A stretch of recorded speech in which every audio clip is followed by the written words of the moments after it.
Welcome back, Sebastian here. So only a couple of days left in 2023, so I thought I would make a video kind of discussing my six favorite my six favorite races from the 2023 Formula One season, and these are not in no particular order, but I think they do all have something in common.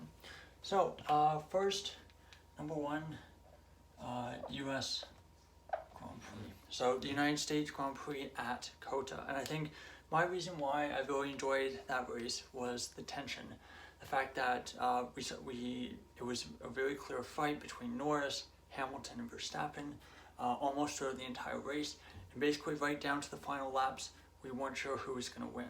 Obviously, that was helped by Verstappen having some kind of reliability problem, which kind of allowed Hamilton to get so close to him. Of course, Hamilton would later get disqualified, but I don't think that really took away from the excitement and the tension from that race. Number two,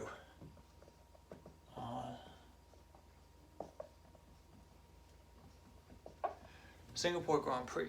So this is a pretty simple one.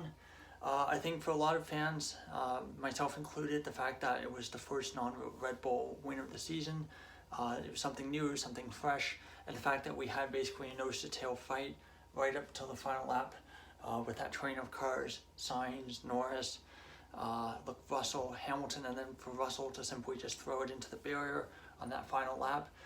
Even though, I know it's Singapore, so overtaking is very, very difficult. I thought it was honestly a pretty enjoyable race, pretty exciting race right to the finish, and of course, Verstappen's charge to the field was also pretty exciting. Number three.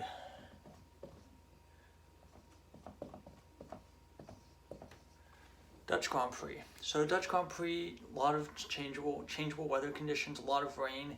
It started dry, and then I think it got wet very, very quickly. Of course, Perez took a massive lead over Verstappen. I think when they both came out, by the time Verstappen came out from his first pit stop, Perez, I think, had around a 20-second lead. And I was actually thinking, Perez could win this race. And then Verstappen said no. Retook the lead, second pit stop, back on the dry tires. And the fact that it went from dry to wet to dry and then finished wet again, that kind of having those kinds of changeable conditions is quite rare in Formula One. Usually it's dry and then wet, or wet and then dries out as the race goes along. So the fact that we basically had that many changes, yes, very, very exciting, very enjoyable.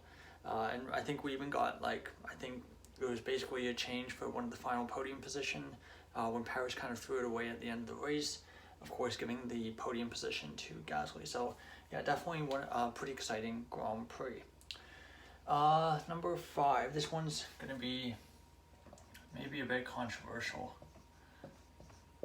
but the Monaco Grand Prix.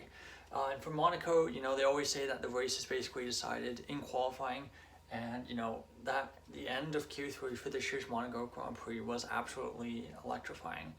The fact that Alonso looked like he was going to have his first pole in a very, very long time, and Verstappen basically came from 3/10 down in the final sector, had probably one of the best qualifying laps of the whole season, with that, scintillating, I guess, final sector, where he's kissing the walls on so many different corners. The Grand Prix itself, of course, did have a rain shower in the middle of it, and the fact that we had all that chaos and that craziness with the pit stops, and the fact that Alonso maybe could have taken the lead and maybe could have won that Grand Prix, definitely contributed as well.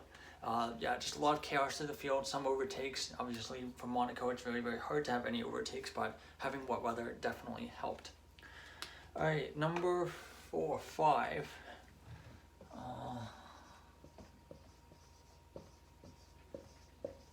Las Vegas Grand Prix. So for Las Vegas, I thought it was a pretty good debut race.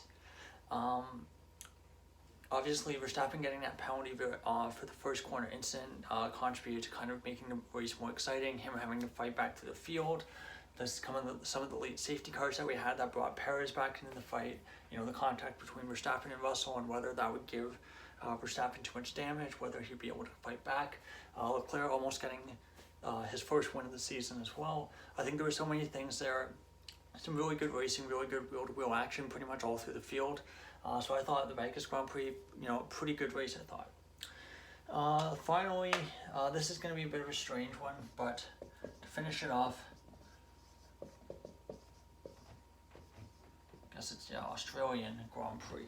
So for the Australian Grand Prix, obviously I think the first 90% of the race was honestly pretty standard, not the most exciting. We had some battling, we had some tension there, and we also had that battle between Sainz, Leclerc, Stroll, I think was involved in that as well. Of course, then we had all the red flags. Albon crashed out, we got a red flag. Magnussen crashed out, we got another red flag. And then we had the final one, the final restart, where basically half the field crashed out.